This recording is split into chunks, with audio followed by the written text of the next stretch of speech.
भगवान को लक्ष्मी वेंकटेश भगवान को हामी सबैले यो एउटा अमूल्य क्षण आएको छ, यसलाई गुमाउन हुँदैन। मीना दिदी आदरणीय दिदी जसको पहिचान नै जस्तै चन्दनलाई यो चन्दन हो भनेर कोट्टाउन पर्दैन।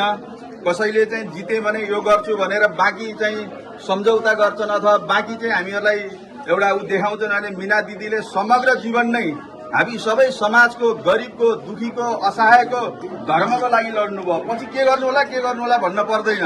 उहाँले कसैसँग भोटको, पैसाको कहिले आशा नहुँदै पनि समग्र जीवन चाहिँ त्याग र तपस्या सेवामा लगाउनु भयो भने यसको मीना दिदीलाई होला हामी कुनै कामको व्यस्तताले अहिले चुनावको प्रचारमा लागिएन होला र दिदीको साथमा रहेका सहयोगीहरूले कहिलेकाहीँ बोल्दै गर्दा हाम्रा समाज भाइ बन्धुहरूलाई मलाई लाग्छ कहीँ कसैको हात पनि मीना दिदीको रूप चिन्हमा छोडेर अन्त यो समाजको समग्र क्षेत्रको उज्याला जस्तो लाग्दैन।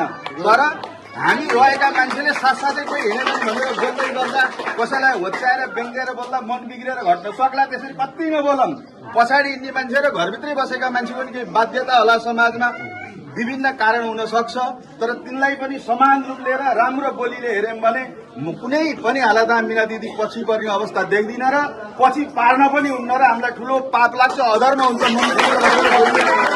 मलाई लाग्छ नेपालमा यतिको पढे लेखेको, स्वच्छ, आजसम्म जीवनमा केही कलङ्क नलागेको र धार्मिक महिला व्यक्ति कुनै पनि पार्टीले यस्तो उठाएको छैन र हामी समग्र चितवनवासीले मरिमिटे गरेर हाम्रो आवाज बुलन्द पार्न र दिदीले पनि सदनमा गएपछि देशमा एउटा चाहिँ यो हाम्रो विश्वमा नमुना हिन्दू राष्ट्र रहेको चाहिँ हराएको छ, यो एकदम ओझेलमा परेको छ।